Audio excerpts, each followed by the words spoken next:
So Crisp, a tasty bite-sized podcast that serves business, bravery, branding, beauty, sex, love, motherhood, womanhood, feminism, labels, psychology, marketing, messaging, mavenry, musicals, and the mess we call life. All deliciously dished up and ready to consume. In fact, is there anything we don't discuss? Not with J. Crisp Crow, copywriting queen from Crisp Copy in the kitchen. I hope you're hungry. This episode of So Crisp is a little different than other So Crisp episodes you've consumed.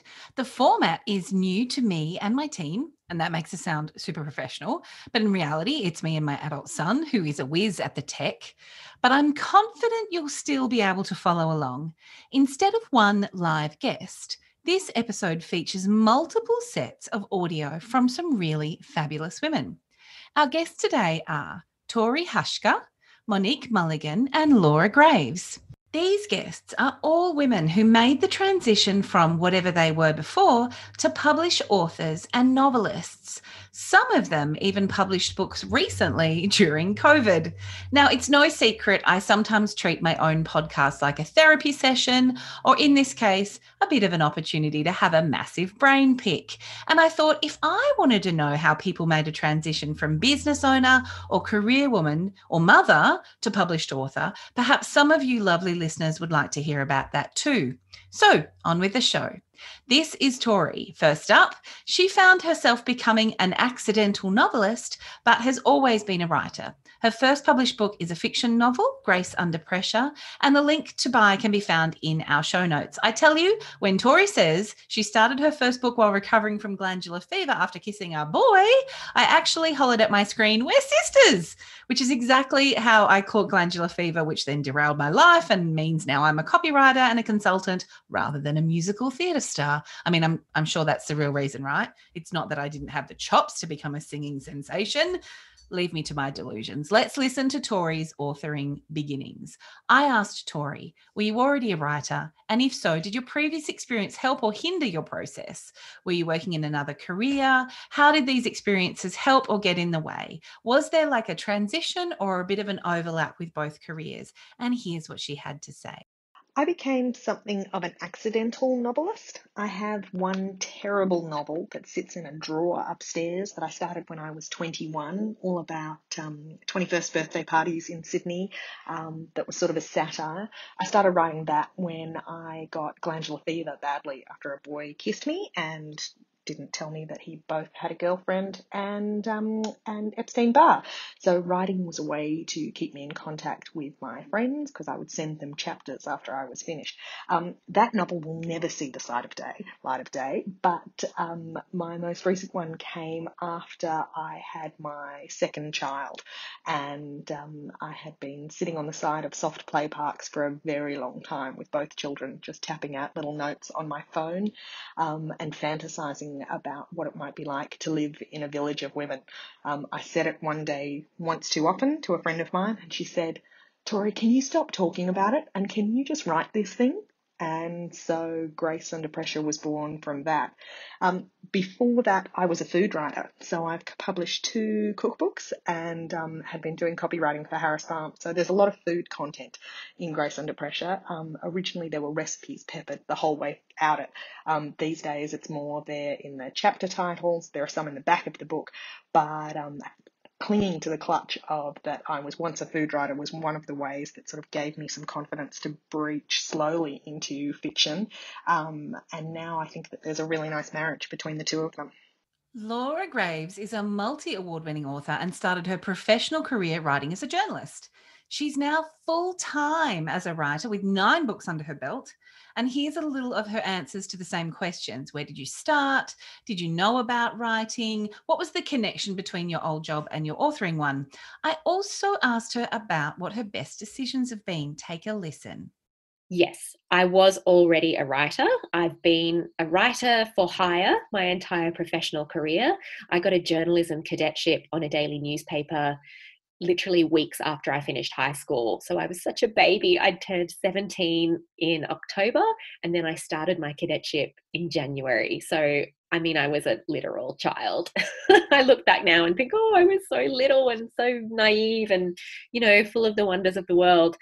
But even as I was working as a journalist, I did always have this dream of being an author. And in fact, I've only ever wanted to be an author. I never considered any career but writing in one form or another. Literally since I was 4 or 5 years old, I've been scribbling stories and poems and, writing little plays and making all my friends act them out and that kind of thing. So the way that I actually transitioned from being a journalist to being an author was I had been writing a novel on and off over many years, mostly off because, as I've previously mentioned, I am an Olympic gold medal winning procrastinator. But I finally finished that novel when I was 28. And soon after that, I went freelance. I left my last in-house magazine job to become a freelance journalist.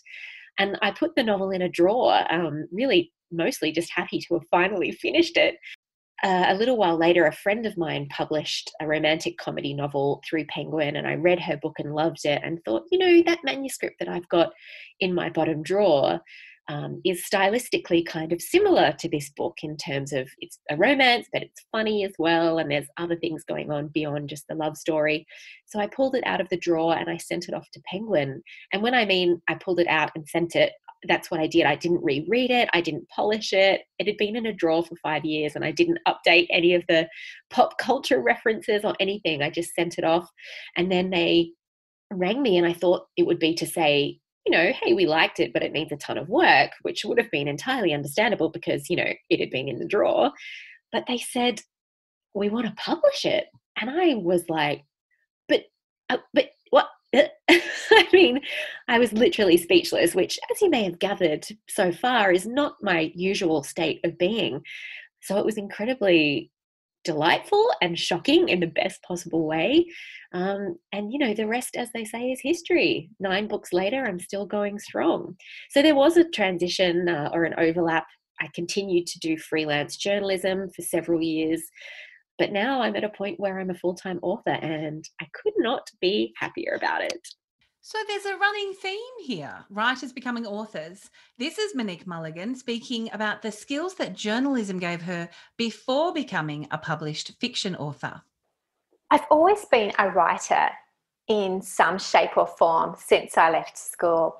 I wanted to be a journalist when I left school, and I really quickly decided against that while I was in university. I don't think I was ready for it then. I wasn't feeling like I was that kind of person who could go and just walk up to strangers and say, hey, this happened to you.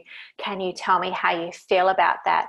I found it intrusive and too confronting for where I was in my life at that particular point.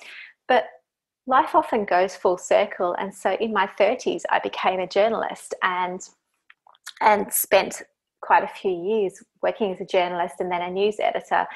And the favourite kind of stories I used to write were always the feature stories, the ones where I could go and interview people about their passions, about what they did and why they did it.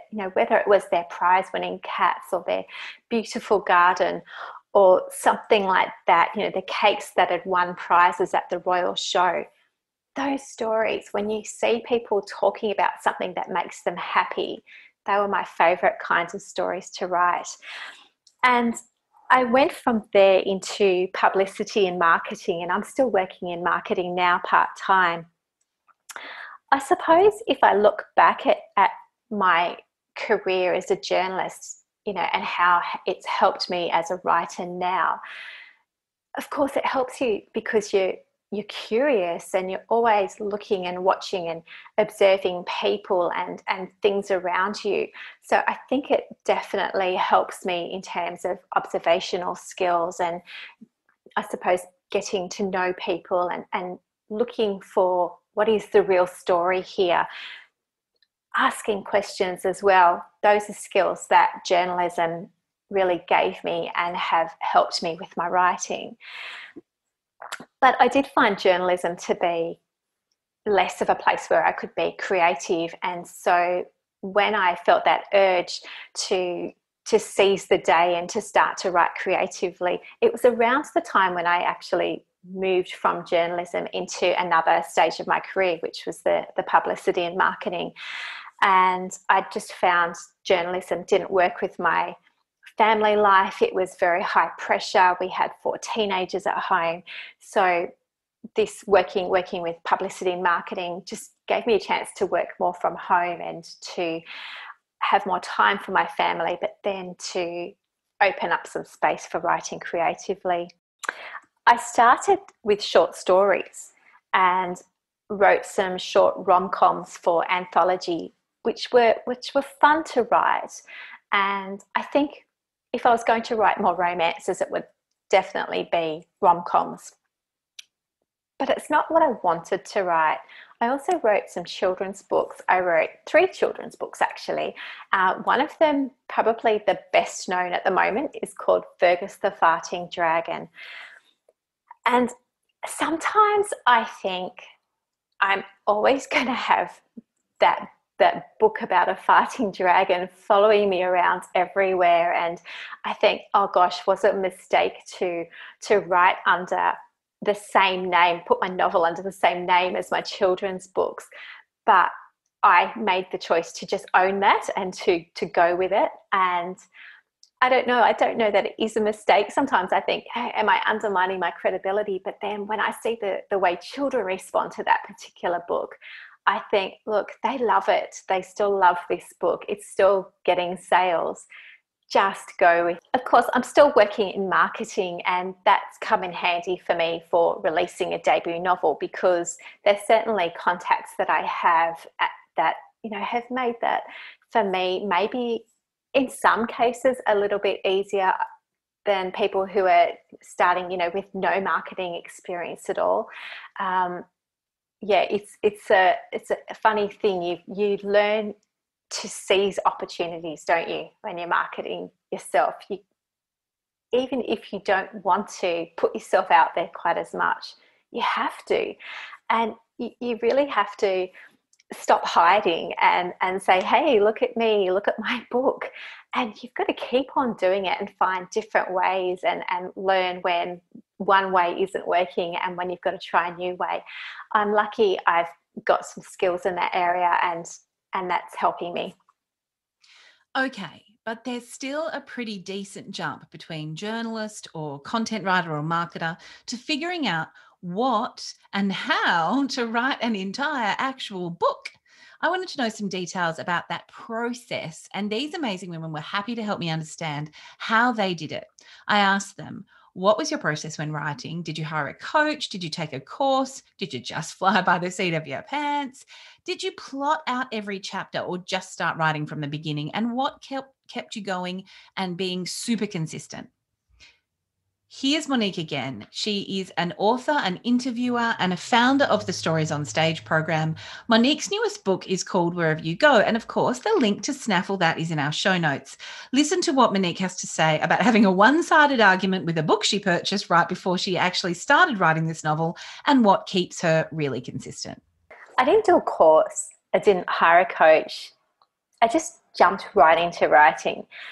It had taken me so long to get started. It was like a now or never thing. I was reading this book called How to Write Your Blockbuster by Fiona McIntosh, and I distinctly remember arguing with her while I was cooking one night. I had the book in one hand and a wooden spoon in the other, and I was stirring and trying to kind of read over the sound of teenagers running around through the house and asking for things. And it was telling me, you know, to basically get off my butt and start writing. And I was saying, Fiona, you don't understand. You don't know what my life is like. And then straight under that, it's like, you're going to have all these excuses. I've heard every excuse there ever is. And stop making excuses. And I thought, what? And I still kept arguing with this imaginary Fiona in my kitchen and trying to explain it to her. But deep down, I knew that if I didn't just start writing and stop waiting for one day, then it was just never going to happen. So I did. I didn't plot anything. I'm really a pantser, which surprised another author friend of mine, Lily Malone. She was interviewing me at a book launch recently, and she asked me, you know, are you a plotter or a pantser? And she had this smile on her face like, I know what the answer is, because she knows me quite well. She knows that I'm a very organized kind of person normally, and I like to be prepared for things.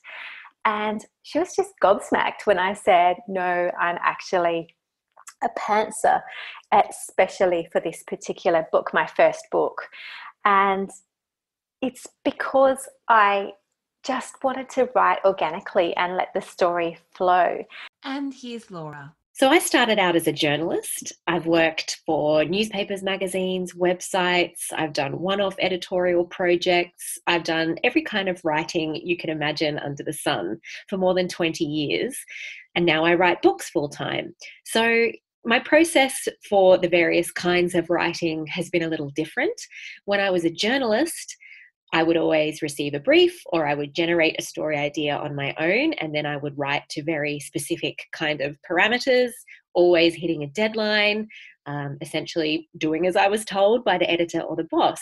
It's a little bit different now that I'm a full-time author. I'm my own boss. My creative process is, what's the best word? Completely chaotic. My process is essentially procrastinate for as long as possible, then panic, and then somehow a book comes out, which is pretty amazing. My process is really not much of a process at all. I've written 9 books now, and I'm actually not entirely sure how any of them got done because, I'm a bit haphazard. I've got a young daughter, so I only have school hours available in which to write. And as much as I love writing, when I'm in the thick of it, I will usually do anything but. But professionally speaking, my process is always to plot first. When I'm writing fiction, I do an outline of the full story, and then I start writing at chapter 1, and I go chronologically through the book until I get to those sweet, sweet words, the end.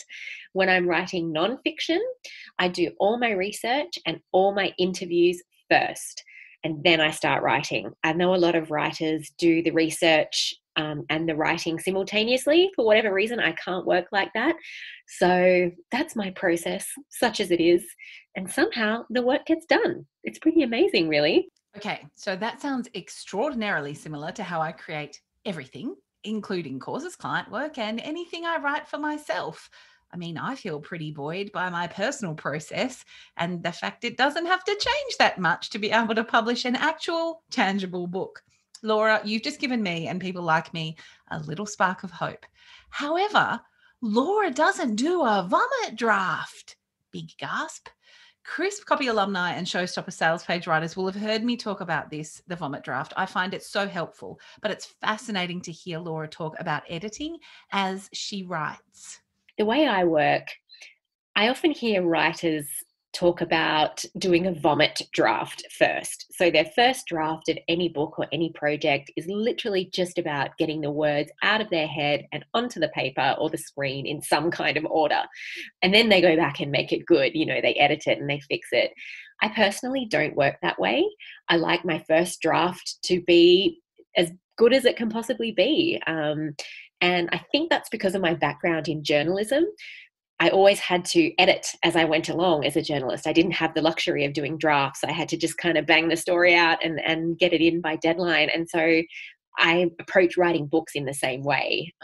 I always edit as I go, so that by the time I get to the end of the book, there's usually, touch wood, not a ton of work that needs to be done. And in fact, my editor at Penguin, which is my publisher, does tell me that he always appreciates how clean my manuscripts are when he receives them. So there's not heaps of work that he needs to do. So I guess it makes the going a little bit slower because I'm constantly editing as I go rather than just charging through from start to finish. But it means there's less work for me to do at the end. And honestly, I'm inherently a very lazy person, and having less work to do is always my preference. You may know you want to write a book, but you're not quite sure about what to write it about yet. Here's Laura, then Monique, giving hope to those of us who identify as raging enthusiasts. It's actually really interesting the way I came to be writing books about dogs. I am an avowed crazy dog lady. I've been obsessed with dogs my entire life. And the 3 novels that I've written, although they're not about dogs, all feature large cast of canine characters. My heroines always have dogs, or they're vets, or they work with dogs, or, something like that. So when it came to writing my first nonfiction dog book, my editor at Penguin actually got in touch with me and said, look, we want to put out some kind of uplifting, inspirational dog book. but I didn't know anything about dogs, and I know that you're a dog person, and would you like to write it? To which I replied, yes, how is this even a question? Of course, I immediately want to do this. Let's do it right away. So I pitched them a bunch of different potential concepts. I think it was 10 different ideas I gave them, and they chose the one they liked best, which became my first book, Incredible Dog Journeys. And, 6 more dog books later, I'm still going. Deciding what to write about can be hard at times, because right now I'm in that position of which book am I going to write next? Am I going to write a follow-up to Wherever You Go, or am I going to drag out a manuscript I've already completed and revise that, because I've had some ideas of how to deepen and make that book much more complex, which would fit what the book is about more. And I'm still not sure. I'm still struggling to write, actually, after releasing that first book. And I have to tell myself there is no rush. There is no deadline. I only released the book 6 weeks ago. Why are you pushing yourself? But, there's that part of me that's saying, you need to get started. You need to get on to the next book. You need to, do this. Should. I need to really get out of that. So choosing what to write now is actually driving me a bit nuts at the moment. But when I wrote Wherever You Go, I knew that I wanted to write about the quote, "Wherever you go, there you are." I knew I wanted to write about food in fiction. I loved foodie fiction. I love movies that have got lots of food in them. The movie Chocolat, the book Chocolat. Oh, I love that book. Like Water for Chocolate, Babette's Feast. All of those things inspired me so much. And so I knew that food would be a massive component of my book. And then I guess that the storyline, my story deals with grief and loss and a marriage that's disintegrating. I struggle to name a course or program offering for myself, and that's a completely editable task. Can you imagine the decision-making process to name a book? You can't go back and change the name of a book. Here's Monique, and then Laura, and then how Tori named Grace Under Pressure. The title comes from a quote, "Wherever you go, there you are," by Jon Kabat-Zinn. I always knew that this was going to be the title for my book. It just fit the story so well, but it also allowed me to explore through this story what that quote meant to me back when I'd first heard it.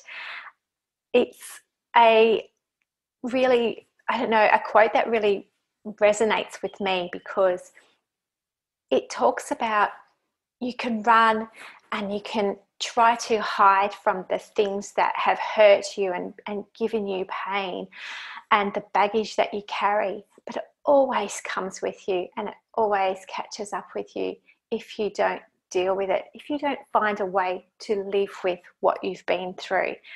When you stick your head in the sand, or when you try to take yourself off to somewhere else to escape it, it doesn't work. It might for a while, but it doesn't.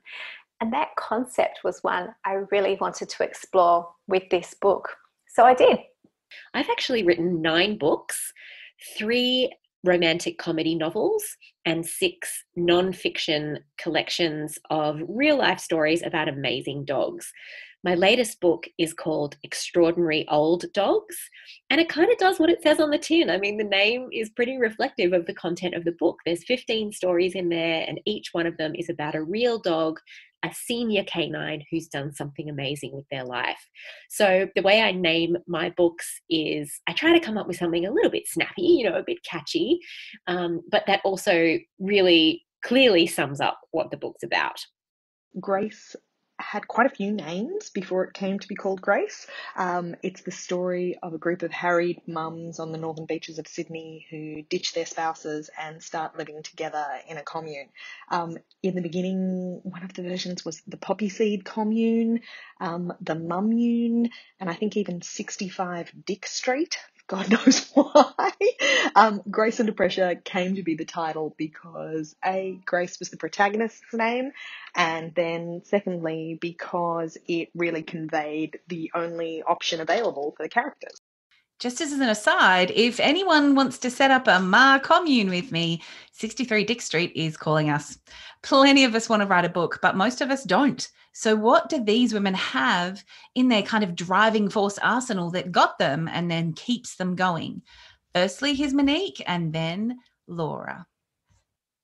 I knew the book had legs when I first started to work with a critique partner in the very early drafting stages of Wherever You Go. It was actually quite a big motivation as well to write at that point, because each month we would meet and we would share chapters of our work with each other and read it. And so it meant I had to have something new for her each month, and by then usually I had a few chapters to give her.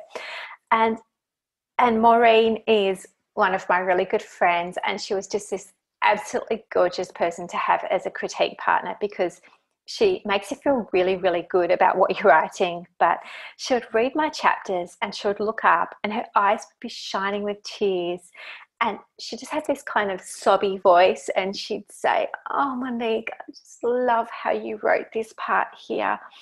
And like such a way to make me feel good, to kind of boost the ego about my writing. And there's good and there's bad in that, because it's a bit more of a letdown when other people don't feel quite the same way. So that really kept me going at that starting point. I thought, oh, this actually has got something. I'm making somebody feel something about what I'm writing, so I've got to keep on going with this. The other time was when I got my first rejection, actually, which you wouldn't think a rejection would make you think, hey, I've got something. But it was what you'd call a good rejection, because she said, you've got something here.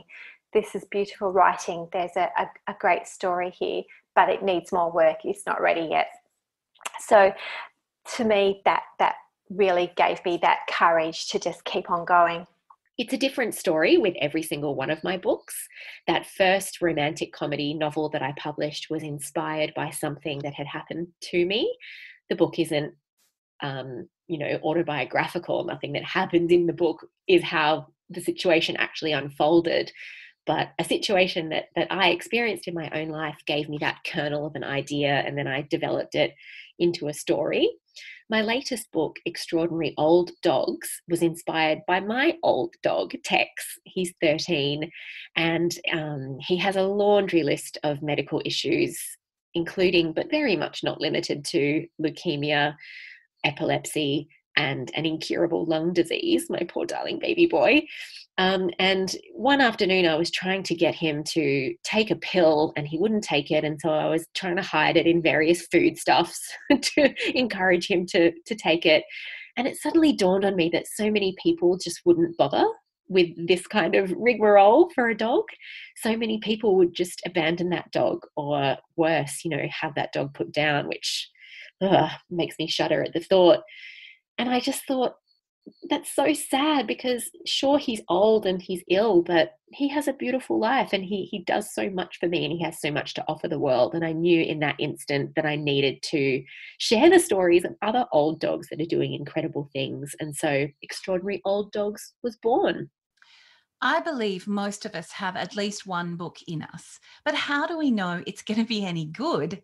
Not all of us are fortunate enough to have enough personal brand firepower to be approached by publishers asking us for our stories. So I wanted to know how these women figured they'd actually be able to sell their books. And do they ever get the wobbles? Spoiler alert, Laura says yes, just about every time. God, that's a good question. And the answer is yes. As I say, I've written 9 books. I've signed a contract for my 10th book, which will be out next year. And yet every single time I come to write my next book, I think, I can't do this. Who am I kidding? Who am I to think I can write an entire book? It's crazy. So yeah, that happens every single time. And I wish I could tell you that it gets easier or that it goes away. And maybe it does for some people, but I'm just not one of those people. I just have to push through it and get to a point where I'm in a flow. And when I get in that flow, oh God, it's the greatest feeling in the world. I think this is amazing. Why don't I just do this every minute of every day? But lazy, that's why. And while this all sounds like supremely hard work, there are rewards, says Laura. And then we'll hear again from Monique on rewards, the motivation, her process, and how it all got easier. The rewards or benefits once I'd finished, well, the biggest reward for me is that this is my career. That's what I still can't even quite wrap my head around after 9 books. Every single time I receive an author copy of one of my books and I open that envelope and I take out a book with my name on it. I mean, what? Are you crazy? A book with my name on it is on the shelves in bookshops and people pay money for it and they read it and hopefully they enjoy it. I mean, that is nuts. The best part was the first time I held an actual physical book in my hands that had my name on the cover. I filmed that moment because I thought I might put it on social media or something, but then I bawled like an infant because I was so overwhelmed by the moment. So I decided to keep that one to myself. I think the best decision for me was deciding that even though writing books is a full-time job that doesn't bring in a full-time wage, I decided that I was going to do it full-time. I was essentially going to stop the freelance writing that I was doing, the freelance journalism, and just do the books. And I decided to do that because, although I'm always really careful to clarify that it's not like I think my job is hard in the way that, saving lives is hard or being a coal miner is hard. It is taxing. It's mentally really taxing. And sometimes it brings up issues or parts of yourself that are tricky to address or to deal with. So I decided that I would do it full time. And once I'd submitted a book, I would have a little break before I started the next one rather than cramming tons of freelance writing into that downtime. So that's been really good for me in terms of the way I work and my mental health and kind of remaining fresh and remaining passionate about writing books. Personally, I'm a plotter. I really like to have an outline, usually 3 to 5 pages of what I'm going to write before I write it.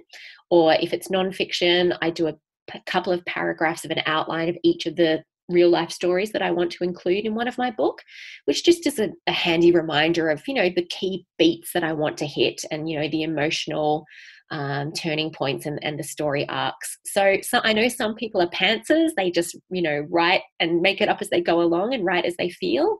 And that's awesome if that works for you. That doesn't really work for me because I'm very scatterbrained and I like to procrastinate. So I need to have a little bit of a structure, a little bit of a roadmap for myself. So I would recommend, if people's brains work in a similar way to my brain does, that definitely doing a bit of pre-writing before you start the writing can be super helpful. Why do I want to write a novel? I think I really wanted to hold my own book. It was like this dream I'd had for so long. And I know it's not, I'm not the only person who's had that dream. But I just wanted it so much. I have so many friends who are authors. I have interviewed authors for many years. I run a Stories on Stage program where I interview authors. I have a blog where I interview them and where I was reviewing books for a long time. And I just always had this sense that I wanted that moment for myself too. I wanted to hold a book that I had written. So I made it happen, but it was really hard. I found the routine, getting a routine and finding a discipline for writing really hard to come by. People say that you should write every day, and it just wasn't practical for me. I find that there isn't a one-size-fits-all kind of advice for a writer. You have to try different things to see what works for you. And writing every day for my novel didn't work. It just actually stressed me out even more if I tried to do that. So in those early days of writing Wherever You Go, I was always working in the gaps of life. It was, between taking kids on a driving lesson or driving them to work or picking them up from school or things like that. And they would always interrupt me, and it was very difficult in a house with 6 people to find space to write or time to go out to cafes and write. And sometimes I was able to do that, but financially that wasn't even an option a lot of the time. So the first draft was really written in the gaps of life. Over time, I managed to carve out a weekend routine for myself. And now that I've only got 1 out of 4 at home still, who's, looking after herself now, she's nearly 20, it's so much easier for me to have that routine. So on the weekends, in the afternoons, that's my writing time. The best part about being a novelist is getting messages and emails from people who tell you why they loved your book in this lovely amount of detail, where they just give you a little insight to their own self and to how the book came to them at exactly the right time for them. And those moments are so precious, because you know that in some way you've touched someone's heart through your story. And for me, not much beats that kind of warm feeling that goes through you when someone takes the time to tell you what your book meant to them. There are downsides. Here's Laura about the commitments required to sell books and how that can be a bit of a struggle. The negatives for me are, I have an anxiety disorder, and associated with having a book out is that you need to promote said book. And don't get me wrong, it's such a privilege that people want to talk to me about my work and that they want to promote and publicize my book. That's wonderful. And I'm so grateful to those people for, helping me sell books and feed my family. But as someone with anxiety, it's, I have to really psych myself up to do those interviews. I used to be terrified, for example, of speaking on the radio.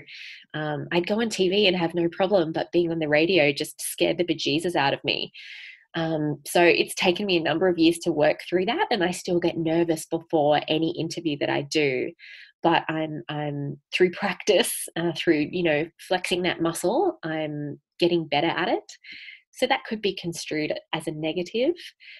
The other negative, I suppose, is that it's a job now. So as much as I still love it, and as much as it is my dream job, it is a job, and I have deadlines to hit, and I have certain parameters that I work within and certain criteria that I have to fulfill. So that can take a little bit of the shine off it, I suppose. But, it's still pretty damn shiny. For someone who used to be scared of going on the radio, I'm pretty super appreciative Laura put her hand up for this interview. And here's Monique about the self-doubt and her own special voice, Regina, and what vulnerabilities writing a book can bring up. And unlike some of the other authors, Monique is still working her full-time job. Have a listen. Self-doubt. Oh my goodness. Self-doubt is just such a big thing for me at times. I've actually run courses on self-doubt. I've gone to different writing centres, and I've gone to small groups, and I've talked at schools and with children at libraries about self-doubt and how it actually affects all creative people at some point or another. And for me, it can come just when I'm driving along. I was driving to a book week talk the other day, and suddenly this self-doubt monster kind of goes, oh, you've just completely written or prepared an entirely wrong presentation for this group. They're going to hate it. You've really stuffed up. And I was calling this self-doubt monster Regina from Mean Girls, and it's like, look, Regina, I don't have time for this right now. You need to get lost, and I'm just going to go there and deal with it and talk about what I'm going to talk about and bugger off, basically. So that worked really well on that day. And the amazing thing was I talked to these kids all about, this was high school kids, and I talked to them all about self-doubt and resilience, and they responded so much better than I expected. And I just, kind of wished Regina was right in front of me. I could have just gone like, no, I did it. Look at me, you've got this. So I released my debut novel in September, and it was such a strange mix of nervous exhilaration on that day, because I was so excited, to finally have that book, to hold that book I was talking about, the book I was dreaming about, and to say, hey, I've actually done it, and feel that pride in myself, I suppose, for fighting off self-doubt, for fighting off, finding time to actually get it done, and just believing in myself the whole way.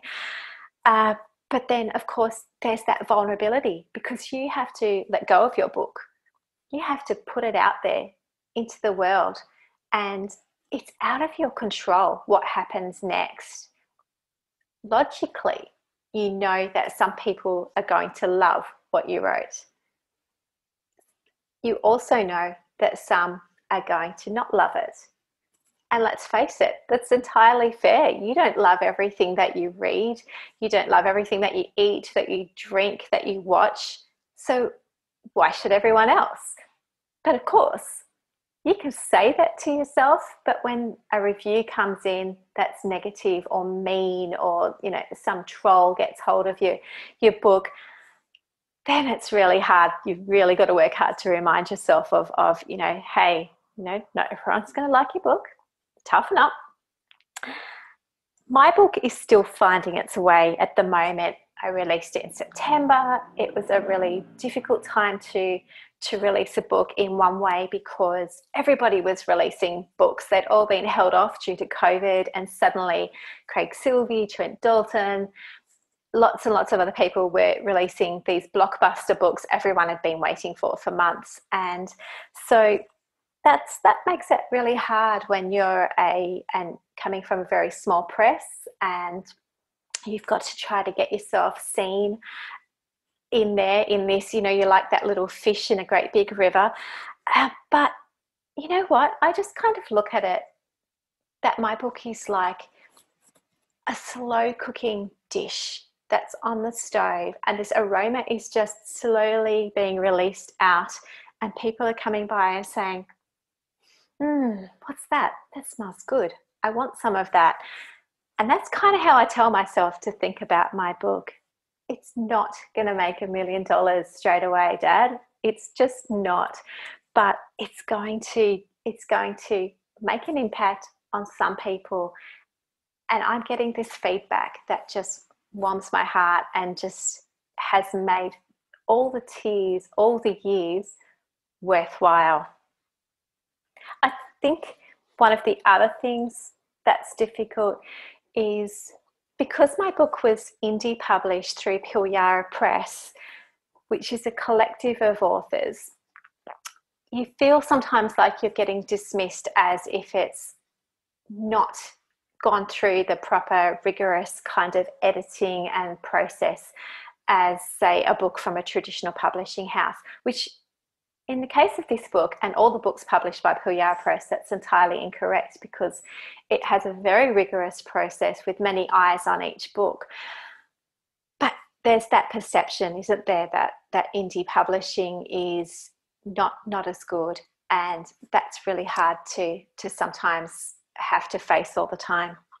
Deciding what to write about can be hard at times, because right now I'm in that position of which book am I going to write next? Am I going to write a follow-up to Wherever You Go, or am I going to drag out a manuscript I've already completed and revise that, because I've had some ideas of how to deepen and make that book much more complex, which would fit what the book is about more.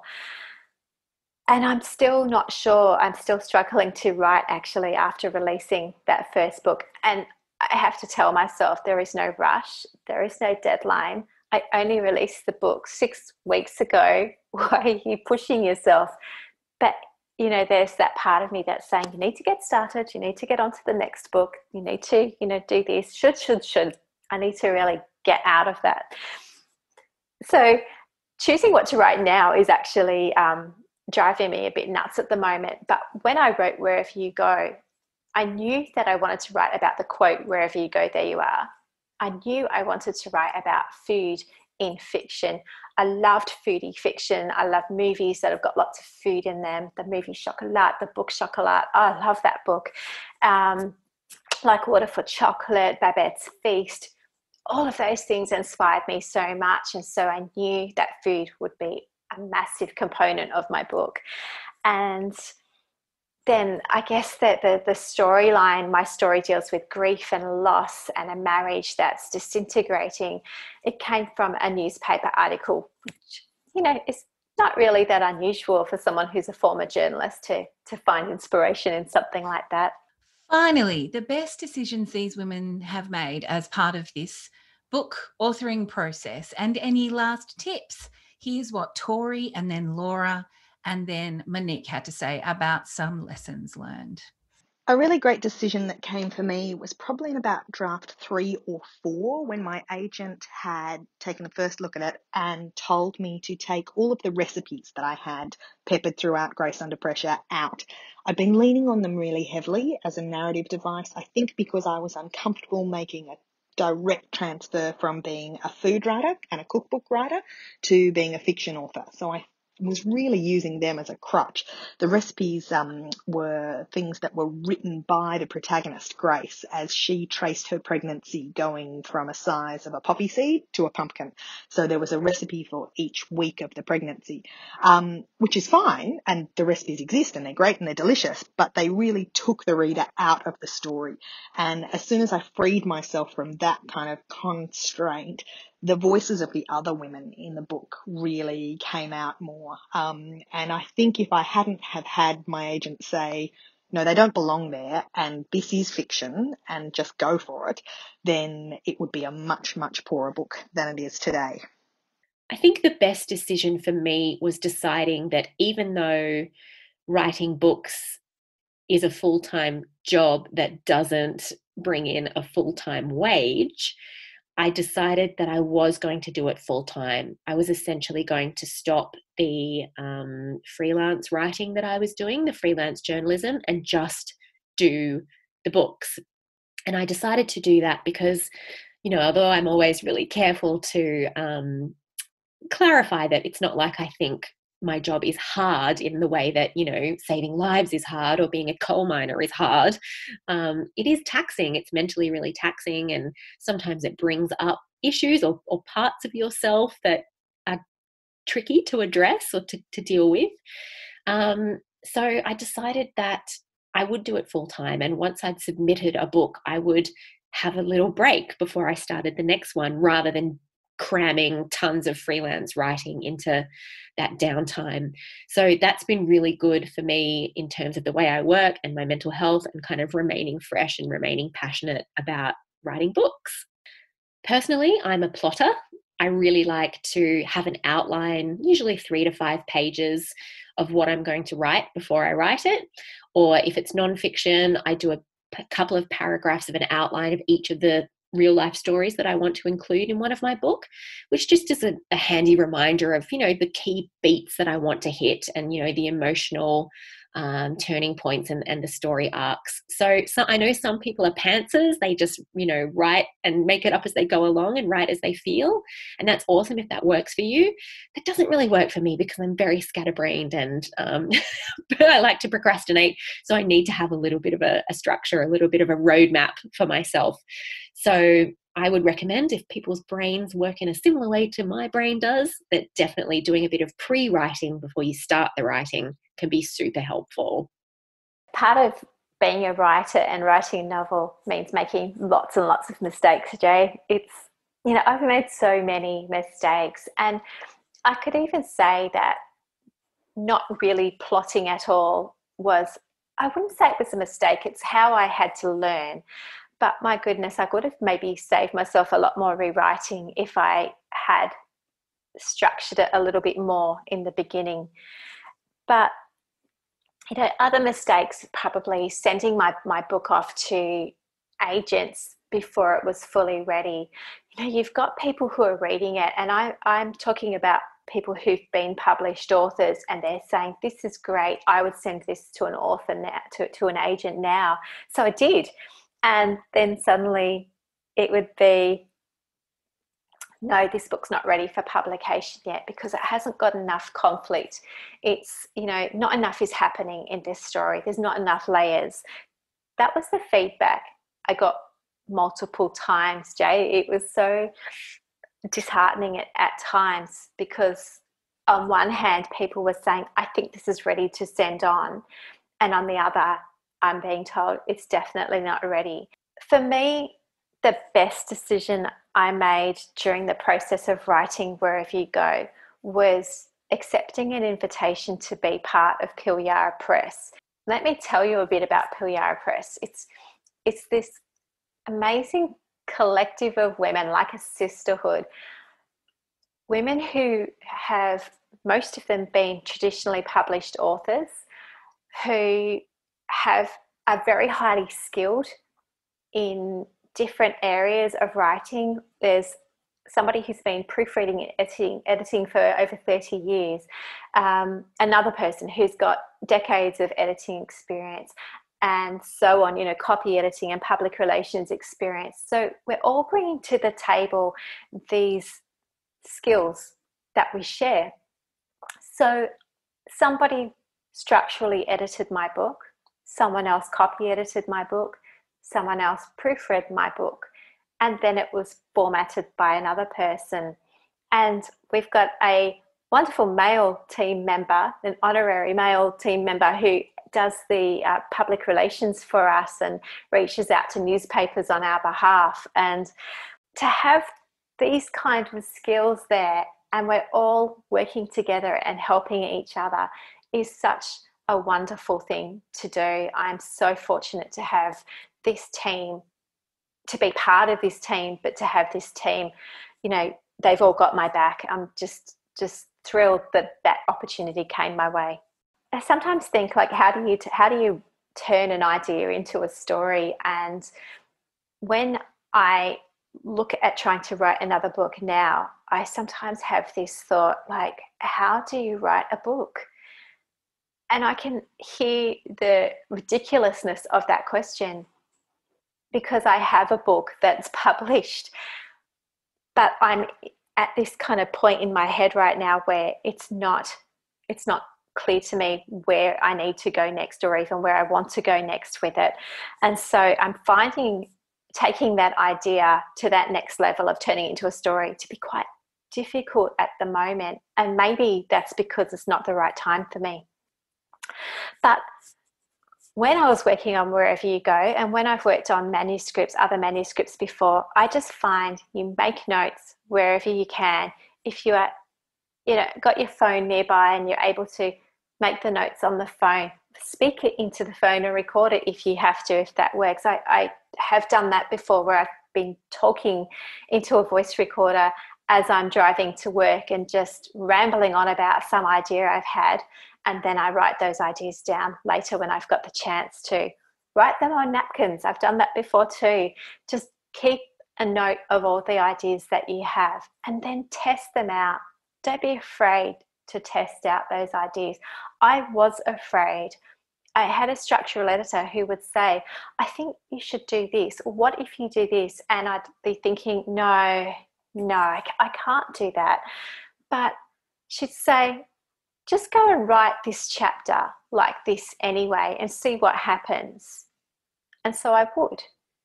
And I think that was a really good tip, because even if it doesn't work, you've given it a try, and maybe from that you can see what might work.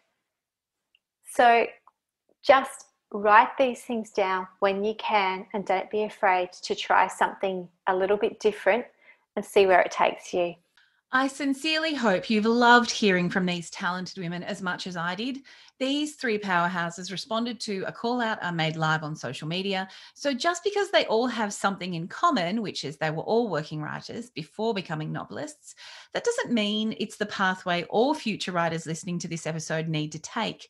But I hope you found some nuggets of gold to get you motivated if you need motivation, or if you're just a nosy posy like I am, you've enjoyed hearing some behind the scenes processes and thoughts from Monique, Laura and Tori. Please look them up through the links in the So Crisp show notes. And if you'd like to be a part of this new format for So Crisp, as these episodes sprinkle through our normal live interview chats, hit me up over email or find me on Facebook at Crisp Copy or Instagram at Crisp Copy. Stay crisp. You've been listening to So Crisp with copywriter, copy coach and consultant J. Crisp Crow. If you've loved this episode, get all the juicy details and links at crispcopy.com.au/podcast. Make sure you never miss a bite by subscribing to So Crisp wherever you get your podcasts. Want to help us spread the deliciousness? Rate and review this show and share with your mates. Remember, if there's a copy question you want nibbled at, email me straight away, right now.